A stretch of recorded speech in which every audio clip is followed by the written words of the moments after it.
பர்திமேயு சுவிசேஷ ஊழியங்கள் வழங்கும் நற்செய்தி நேரம். தேவ செய்தி பாஸ்டர் ஆர். அகஸ்டின். இந்த நாளில் உங்களோடு நான் பேசி வருகிறேன்.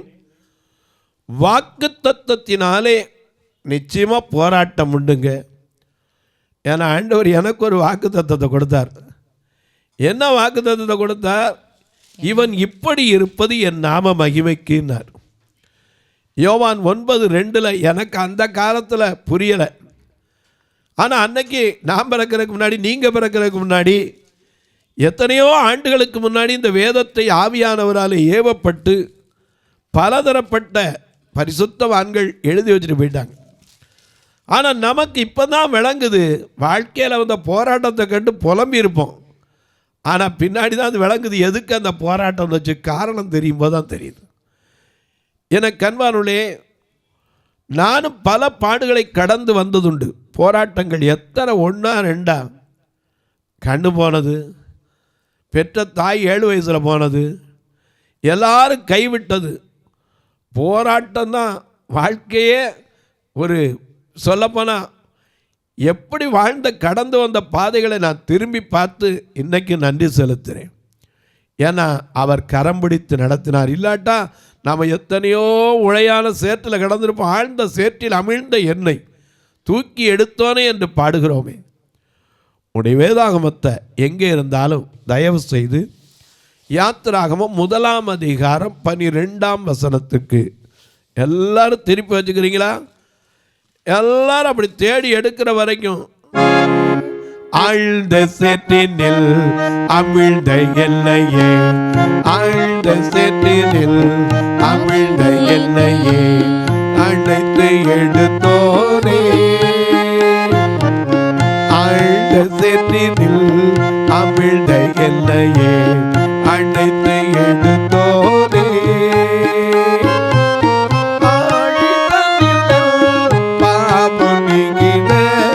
அருள் நிறைந்தவனே,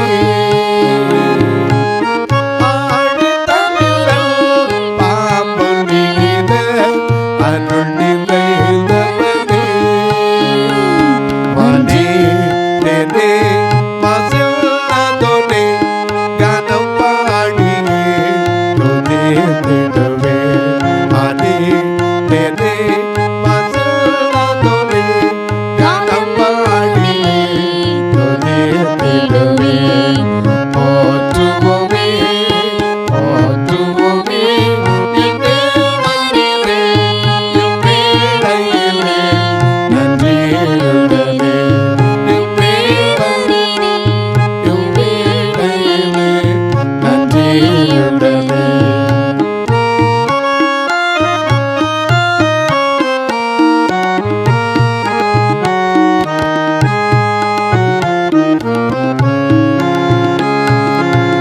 தூகனேசுவே தூய உமக்கே, தூகனேசுவே தூய உமக்கே, துதிகள் சாற்றிடுவே,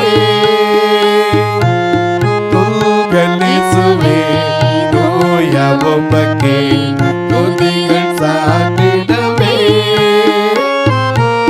மல்லுக புகழோ மகிழ்ந்து போற்றி எங்கும் துதித்திடுவே,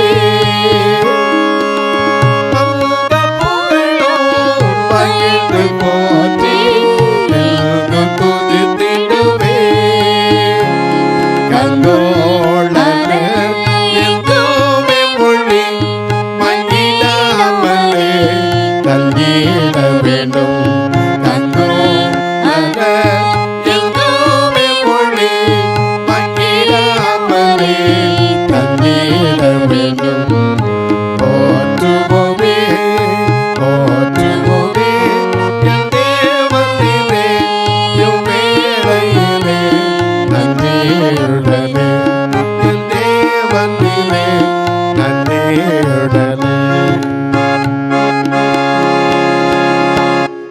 எனக்கு அன்பானவர்களே, யாத்திராகமம் 1 அதிகாரம் 12 வசனத்தை வாசிக்கலாம். ஆனாலும் அவர்களை எவ்வளவு ஒடுக்கினார்களோ. நல்ல கவனிங்க, என்னைக்கு பெருகிறீங்களோ அங்க ஒடுக்குதலும் வரத்தான் செய்யும். இன்னைக்கு அப்படித்தான் தேசத்துல ஆண்டவர் ஜனங்கள் பெருக பெருக, ஆண்டவர் தேர்ந்த பெருக பெருக ஒடுக்குதல் வரத்தான செய்யுது. அன்னைக்கு வந்துச்சு, இன்னைக்கு வந்துச்சு. இயேசு கிறிஸ்து பிறக்கும் போதே அவரை அழிக்கத்தான் நினைச்சான். யாரு? ஏரோது. மறந்துடக்கூடாது.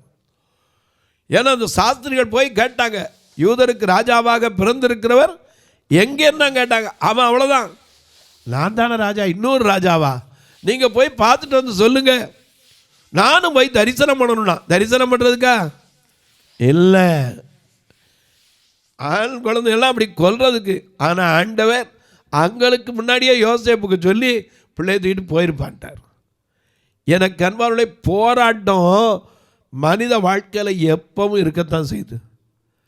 எனக்கு அன்பானுடைய ஒவ்வொருத்த போய் கேட்டு பாருங்க, யாராவது எனக்கு எந்த போராட்டமே இல்லை அப்படின்னு சொல்லட்டும் பார்க்கலாம். இந்த இஸ்ரவேல் மக்கள் 70 பேராக தான் வந்தாங்க. உண்மையிலே ஆண்டவர் கொடுத்த வாக்கின்படி அவர்களை பெருகச் செய்தார், குறைவெல்லாம் பெருகச் செய்தார். ஒரு ராஜாவே பார்த்து பயப்படுறானே, அந்த அளவுக்கு ஆண்டவர் என்ன செய்தார்? பெருக்கத்தை கொடுத்தார், மல்டிபிகேஷன். எனக்கு அன்பானே, அவங்க பெருகின உடனே இவனுக்கு உடனே யோசனை வந்துருச்சு, எப்போவாவது ஒரு யுத்தம் வந்துருச்சுன்னா இவங்களும் அவங்களோட சேர்ந்துக்கிட்டு நமக்கு விரோதமாக வந்துடுவானே, ஆகையினால இவர்களை குறித்து ஒரு உபாயம் பண்ணணும் அப்படின்னு ஒடுக்கணும்னு நினச்சான். முதல்ல என்ன செய்தான் தெரியுமா? வாசிங்க பார்க்கலாம். யாத்திராவும் 1ஆம் அதிகாரம் 9ஆம் வசனத்திலிருந்தே வாசிங்க. அவன் தன் ஜனங்களை நோக்கி, அவன் தன்னுடைய ஜனங்களை நோக்கி, இதோ இஸ்ரவேல் புத்திரராகிய ஜனங்கள், இஸ்ரவேல் புத்திரராகிய ஜனங்கள் நம்மிலும் ஏராளமானவர்களும். இதுதான் மனுஷ மனசுல, நம்ம இன்னொருத்தன் பெருத்தா உடனே இவனுக்கு பொறுக்காது. இன்னைக்கு அப்படித்தானே, பக்கத்து வீட்டுக்காரன் கொஞ்சம் நல்லா ஆயிட்டானா நம்ம என்ன சொல்லுவோம்? வரும்போது எப்படி வந்தான்? வெறும் டவுசரோட வந்தான், அன்னைக்கு எவ்வளவு முன்னேறி இருக்கான். ஆண்டவர் ஆசீர்வதிச்சா யாருங்க தடுக்க முடியும்? ஏன்னா அவர் ஆசீர்வதிக்கணும்னு நினைச்சிட்டார்னா அவர் செய்ய நினைத்தது ஒருபோதும் தடைப்படாது. தேவரீர் சகலத்தையும் செய்ய வல்லவர், நீர் செய்ய நினைத்தது ஒருபோதும் தடைபடாதுன்னு உத்தமனாகிய யோபு சொல்லுகிறான். அவர் ஆசீர்வதிக்கணும்னு நினைச்சா யாரையும் எவரையும் மேன்மைப்படுத்துவார். 1 வாசிக்கிறோம், ஐஸ்வர்யமும் கனமும் உம்மாலே வருகிறது, தேவரீ சத்துவமும் வல்லமையும் உம்மிடத்தில் உண்டு, எவரையும் மேன்மைப்படுத்துவார். நாம் நம்பணும். ஆனால் மேன்மைப்படுத்துறதுக்குள்ள சில பாடுகளும் வரத்தான் செய்யும். பாடுகள் இல்லாத ஒரு வாழ்க்கை இருக்காது, அது ருசிக்கவும் செய்யாது. இன்னைக்கு கஷ்டப்பட்டு உழைச்சாதான் நம்ம சம்பாதிச்ச காசனுடைய அருமை தெரியும். கஷ்டம் இல்லாமல் நேரடியாக இஸ்ரவேல் மக்களுக்கு மன்னா வந்து விழுந்துச்சே, அப்போவாது அவங்களுக்கு போதுங்கிற திருப்தி வந்துச்சா? கிடையாது. மனுஷ வாழ்க்கையில் திருப்தி படவே மாட்டான். இவங்க பெருகின உடனே இங்கே வாசிக்கிற 9ஆம் வசனத்தை திரும்ப வாசிங்க. 1ஆம் அதிகாரம் 9ஆம் வசனத்தை. அவன் தன்னுடைய அந்த ராஜா தன்னுடைய ஜனங்களை நோக்கி, இதோ இஸ்ரவேல் புத்திரராகிய ஜனங்கள் நம்மிலும் ஏராளமானவர்கள் அது மட்டுமல்ல பலமுள்ளவர்களா இருக்கிறார். அவர்கள் பெருகாதபடிக்கு ஒரு யுத்தம் உண்டானால் அவர்களும் நம்முடைய பகைஞரோடு கூடி நமக்கு விரோதமாக யுத்தம் பண்ணி தேசத்தை விட்டு புறப்பட்டு போகாதபடிக்கு நாம் அவர்களை குறித்து ஒரு உபாயம் பண்ண வேண்டும் என்றான். அப்படியே அவர்களை சுமை சுமக்கிற வேலையினால், நல்ல கவனிக்க, சுமை சுமக்கிற வேலை, சுமந்து அநேக நேரம் இழைத்து போகிறோம். ஆண்டவர் நம்மை சுமக்கிறார்.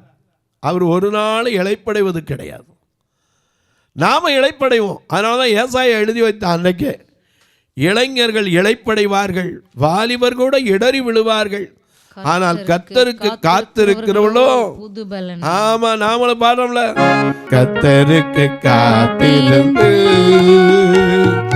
கழுகு போல் பலனடைந்து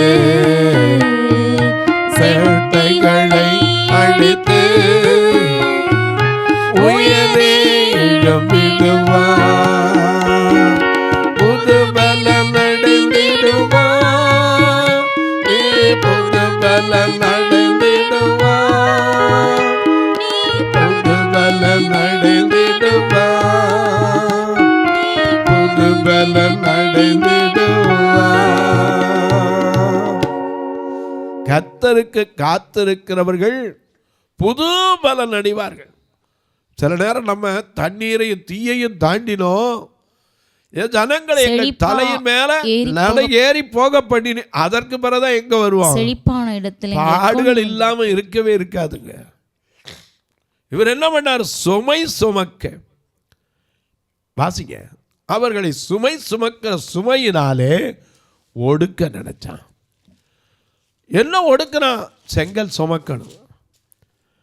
அப்படியே அவர்களை சுமை சுமக்கிற வேலையினால் ஒடுக்கும்படிக்கும் அவர்கள் மேல் விசாரணைக்காரரை வைத்தார்கள். அப்பொழுது அவர்கள் பார்வோனுக்காக பித்தோம் ராமசேசும் பண்டசாலைகளை கட்டினார்கள். ஆனாலும் அவர்களை எவ்வளவு ஒடுக்கினார்களோ. தெரிஞ்சுக்கங்க, ஆண்டவருடைய வாக்கு தத்தத்தை எவனும் மாற்ற முடியாது. ஏன்னா யாக்கோபுக்கு போனார், நீ போப்பா, நான் உன்னை பெரிய ஜாதி ஆக்குவேன்னாரு. இவன் ஒடுக்க நினைச்சா ஒடுக்கிட முடியுமா? கண்டிப்பா முடியாது. ஏன்னா இன்னைக்கு அநேக நேரம் மூட்டை பூச்சியை நசுக்குனா என்ன செய்யும்? கூடிக்கிட்டு தான் வரும். கிறிஸ்தவனை டிஸ்டர்ப் பண்ணாதே, அசால்ட்டாக எண்ணி விடாதே, நீதிமான டிஸ்டர்ப் பண்ணாதே, அவன் அசால்ட்டாக எண்ணி விடாதே. கொட்ட கொட்ட வளருவான், கொட்ட கொட்ட உயருவான், கொட்ட கொட்ட வளரும், கொட்ட கொட்ட உயருவான். கிறிஸ்தவனை டிஸ்டர்ப் பண்ணாதே, அவன் அசால்ட்டாக எண்ணி விடாதே, நீதிமான டிஸ்டர்ப் பண்ணாதே, அசால்ட்டாக எண்ணி விடாதே. அசால்ட்டா எண்ணிடக்கூடாது. அப்படிதான் பார்வோன் நினைச்சான். அவங்கள சுமை சுமக்கிற வேலையினால ஒடுக்கிறதுக்கு எவ்வளவு முடியுமோ அவ்வளவு ஒடுக்கணும். அவங்களே தங்களுடைய ஜீவனை எப்படி சொன்னாங்களாம்? கசப்பாக்கினார்கள். அந்த அளவுக்கு ஒடுக்குதல். ஆனா அவங்க சோர்ந்து போகல. அவன் எவ்வளவாய் ஒடுக்கினானோ அவ்வளவாய் பெருகினார்கள். அடுத்த போராட்டம் என்ன வருதுன்னு பாருங்க, வாசிங்க. ஆகையால் அவர்கள் இஸ்ரவேல் புத்திரரை குறித்து எரிச்சல் அடைந்தார்கள். அதுக்காக நிறைய பெருகிட்டு போன. இன்னைக்கு ஆண்டவருடைய வாழ்க்கை நம்புறவன் பெருகுவான். பெருகும் போது மற்றவனுக்கு பொறாமையும் வரத்தான் செய்யும். அதனால பல போராட்டங்கள் வரும். அன்னைக்கு ஒரு அம்மா சொன்னாங்க, நான் இந்த ஊர்லேயே ஒரு ஆள் தாங்க இருக்கேன், ஆண்டவர் என்னை ஆசீர்வதிச்சிருக்காரு, பார்க்குறவங்களுக்கெல்லாம் பொறாமை. கவலைப்படாதீங்க, எத்தனை வந்தாலும் சரி, ஆண்டவர் பக்கத்தில் 1000 பேர், உன் வலது பக்கத்தில் 10,000 பேர் விழுந்தாலும் அது உன்னை அணுகாது. ஏன்னா ஒரு வழியா வடிவா 7 வழியா என்ன செய்வாங்க? ஓடி போவாங்க. அதனால மறுநாள் சோர்ந்து போகாதீங்க. ஏன்னா நம்மோடு இருக்கிறவர் யார்? பெரியவர். உலகத்தில் இருக்கிறவரிலும் உங்களில் இருக்கிறவர் பெரியவர். அவர் பெரிய காரியங்களை செய்திருப்பதினால் சங்கீதம் 126:3 நாம் மகிழ்ந்திருக்கிறோம், நாம சந்தோஷமா இருக்கிறோம். சில போராட்டங்கள் வரும், ஆனா அந்த போராட்டங்களை குறித்து பயப்படாதீங்க. யாருக்கு போராட்டம் இல்லைன்னு நினைக்கிறீங்க? உத்தமமா ஆழ்ந்த யாருக்கு இல்லை? எல்லாருக்கும் வரும். எனக்கு அன்பானவர்களே, எசேக்கியா ராஜாவுக்கு வரலையா? 2 ராஜாக்கள் 19ஆம் அதிகாரம் 16ஆம் வசனத்தை பாருங்க. அவன் ஆண்டவர்கிட்ட எப்படி புலம்புறான் பாப்போமா? 2 ராஜாக்கள் 19ஆம் அதிகாரம் 16ஆம் வசனத்தை வாசிக்க கேட்போம். ஏன்னா இங்கே அவனுக்கு வந்த போராட்டம் பாருங்க. ஆண்டவரை நம்பி இருக்கிறவன் யாரு? உத்தமமா நடந்தவன். அவனை போல ஒருவன் இல்லை என்று வேதமே அவனை குறித்து சாட்சி கொடுக்கிறது. 2 ராஜாக்கள் 19:16. கர்த்தாவே உமது செவியை சாய்த்து கேளும். கர்த்தாவே நீர் உமது கண்களை திறந்து பாரும். ஜனகரிப் ஜீவனுள்ள தேவனை நிந்திக்கும்படிக்கு அவன் சொல்லி அனுப்பின வார்த்தைகளை கேளும். வார்த்தையினாலேயும் போராட்டம் உண்டு. ஆண்டவர் சொன்ன வார்த்தையை தான் நம்ம மனுஷ வார்த்தையை நம்பி ஒரு நாள் சோர்ந்து போயிடாதீங்க. ஏன்னா மனுஷ வார்த்தை உன்னை சோர பண்ணும், கர்த்தரின் வார்த்தை உன்னை தேற்றும். ஆமென். கர்த்தருடைய வார்த்தை உன்னை தேற்றும், ஆற்றும், ஆறுதல் படுத்தும். அதனால தான் நாம பாடுறோம். என்ன பாடுறோம்? கவலையில் ஆறுதல் கண்குளிரில் ஜோதியும், கவலையில் ஆறுதல் கண்குளிரில் ஜோதியும், கஷ்ட நோய் படுக்கையிலே கை கண்ட ஔஷதமும், கஷ்டம் இயேசுவே எனக்கெல்லாம் இயேசுவே, தொல்லை மிகும் இவ்வுலகில் துணை இயேசுவே.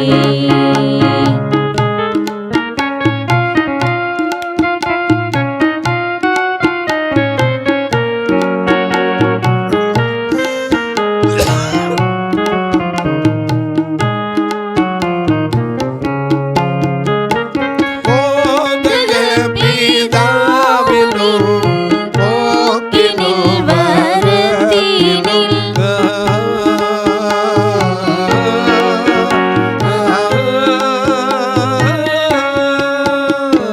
போதக பிதாவினும் போக்கினில் வரத்தினில் ஆதரவு செய்திடும் கூட்டாளியும் என் தோழனும் எல்லாம் இயேசுவே, எனக்கெல்லாம் இயேசுவே, தொல்லை மிகும் இவ்வுலகில் துணை இயேசுவே.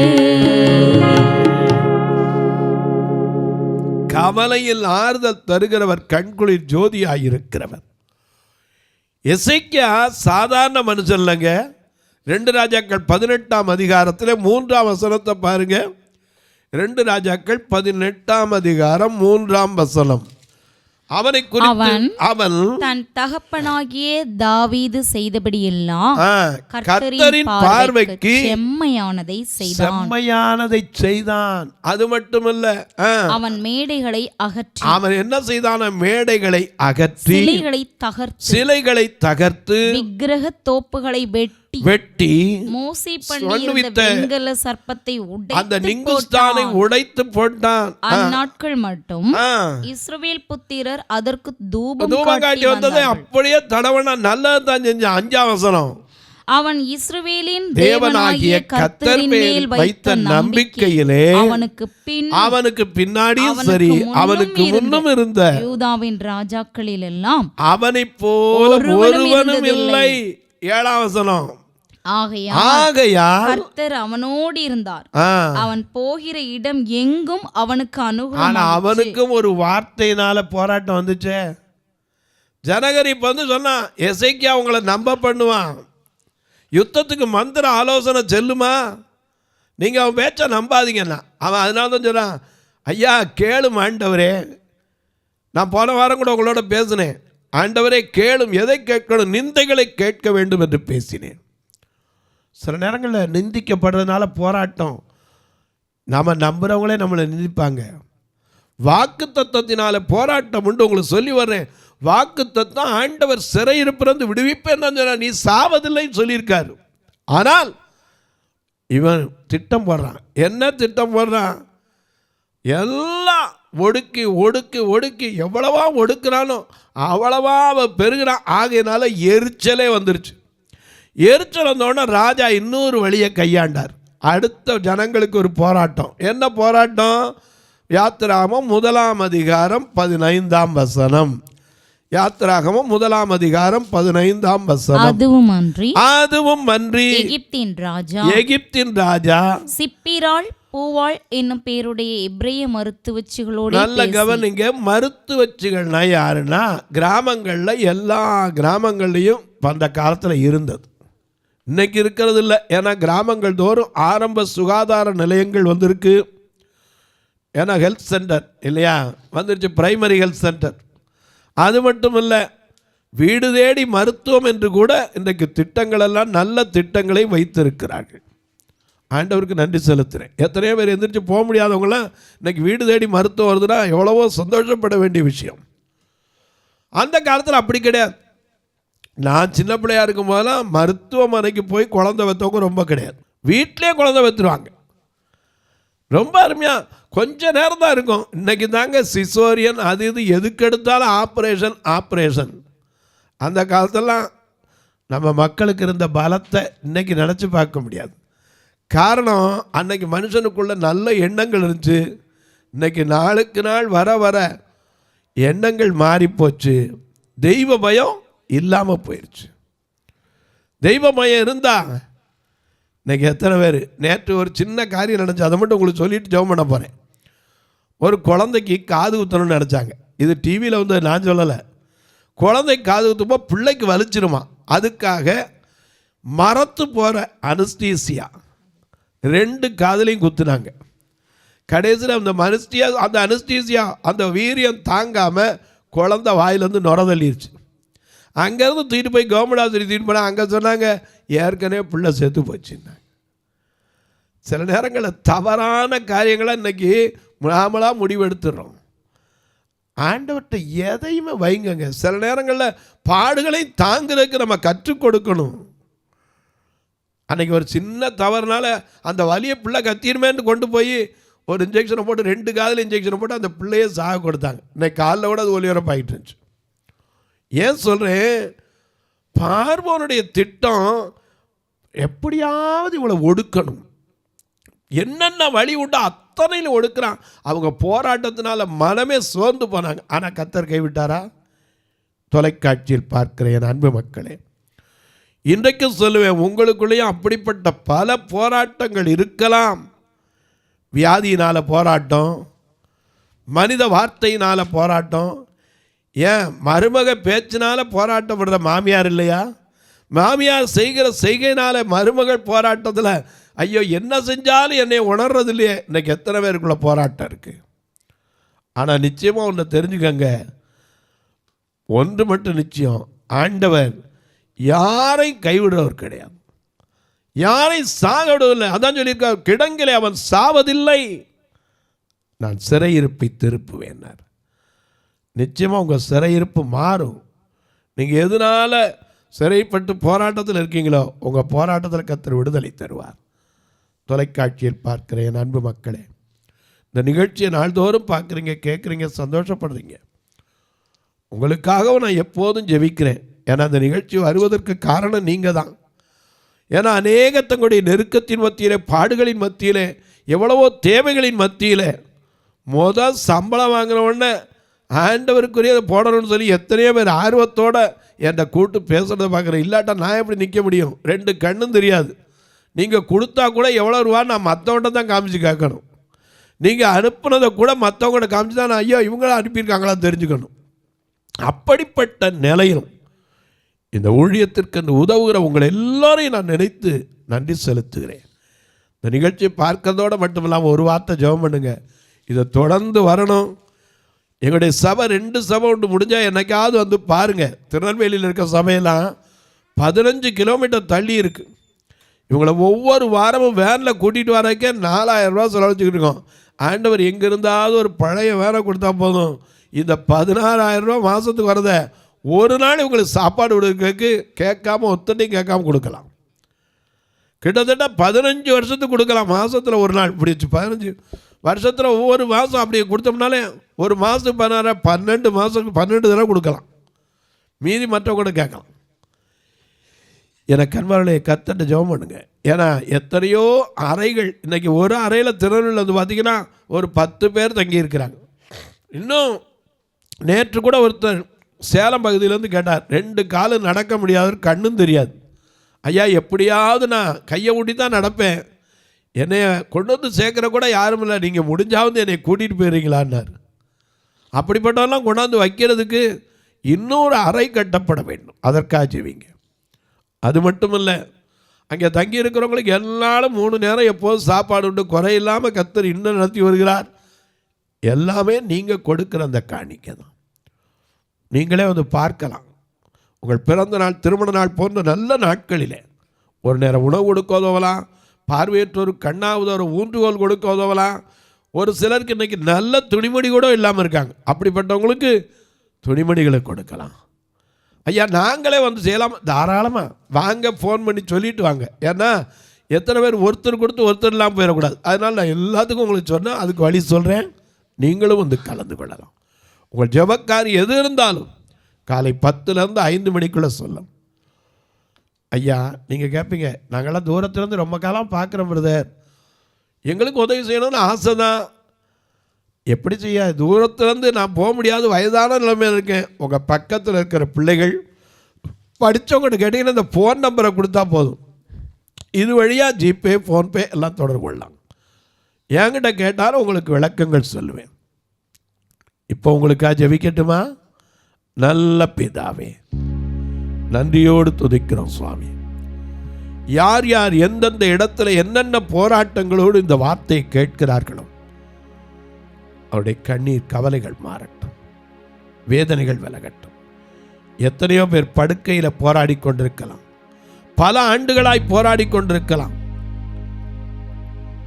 அன்றைக்கு ஒரு அம்மையார் சொன்னீங்க, ஐயா நான் 12 வருஷமா ஒரு வியாதியின் கொடுமையினால படுக்கையிலிருந்து எழுந்திருக்க முடியாம போராடி கொண்டிருக்கிறியா, கர்த்தரை விடுவிக்கணும், ஜெபம் பண்ணுங்க. கர்த்தருடைய ஆவி எங்கே உண்டோ அங்கே விடுதலை உண்டு. சத்தியத்தை அறிவீர்கள், சத்தியம் உங்களை விடுதலையாக்கும் என்ற வேத வாக்கின்படி ஒவ்வொருவரை விடுதலையாக்கும். பிறந்த நாள், திருமண நாளை நினைவு கூறுகிற மக்களுக்காய் ஜெபிக்கிறேன். தேர்வு எழுதப் போகிற அன்பு பிள்ளைகளுக்காய் ஜெபிக்கிறேன்.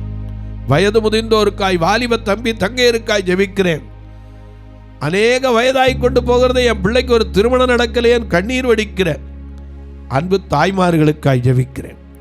குடிப்பழக்கத்தில் இருக்கிற என் புருஷன் மாறணும்னு கண்ணீர் வடிக்கிற மக்களுக்காய் ஜெபிக்கிறேன்.